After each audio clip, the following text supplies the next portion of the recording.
ஜனமா, நீங்க ரூமுக்குள்ள தூங்குங்கம்மா. நாங்க எல்லாரும் இங்கே படுத்துக்கிறோம். ஏன் எனக்கு மட்டும் என்ன ஸ்பெஷல்?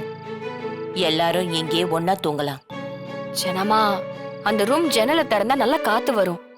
ஃபேனும் ரொம்ப நல்லா ஸ்பீடா ஓடும். நீங்க போய் அங்க படுத்துக்கோங்க, நாங்களாம் இங்க படுத்துக்கிறோம். ஓ, அப்போ உங்களுக்கெல்லாம் வேர்க்காதா? எனக்கு மட்டும்தான் வேர்க்குமா? இல்ல ஜனாமா, அது நீங்க எல்லாரும் என்ன ரொம்ப கம்ஃபர்ட்டா வச்சுக்கணும்னு நினைக்கிறீங்க. ஆனா என் வாழ்க்கை இதுக்கும் கீழே தான் ஆரம்பிச்சது. வெயில், வேர்வை, கொசுக்கடின்னு எல்லாத்தையும் சகிச்சுக்கிட்டு தான் நான் இந்த இடத்துக்கு வந்திருக்கேன். அதனால எனக்கு எந்த பிரச்சனையும் இல்லை.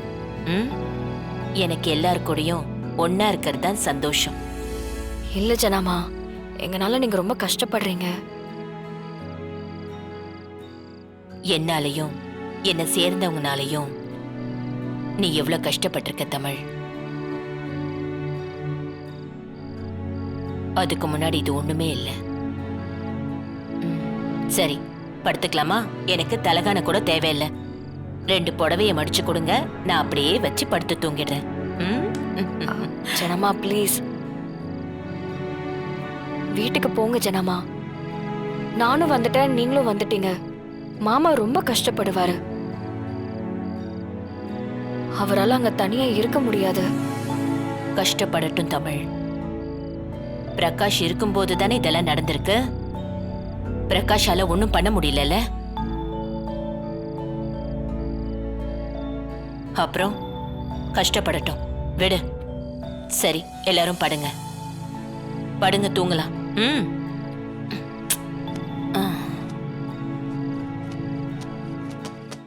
ஜானு,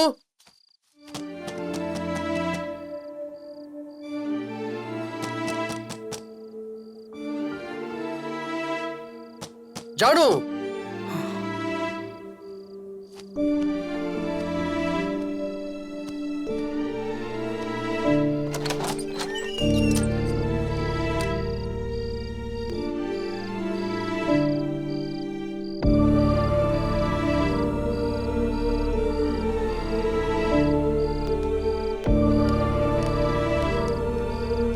என்ன இது?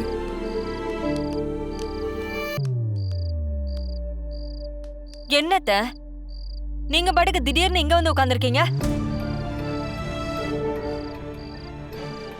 நீங்க இல்லாம அந்த வீட்ல எங்களால நிம்மதியா இருக்க முடியுமா? வீட்ல ஏதோ திடீர்னு ஒரு சண்டை, அதுக்காக இவ பெட்டி எடுத்து கிளம்புனா இவள மாதிரியே நீங்களும் செஞ்சா எப்படி அத்த? என்ன மீனா, இப்ப மட்டும் பேசுறதுக்கு வாயை திறந்திருக்க?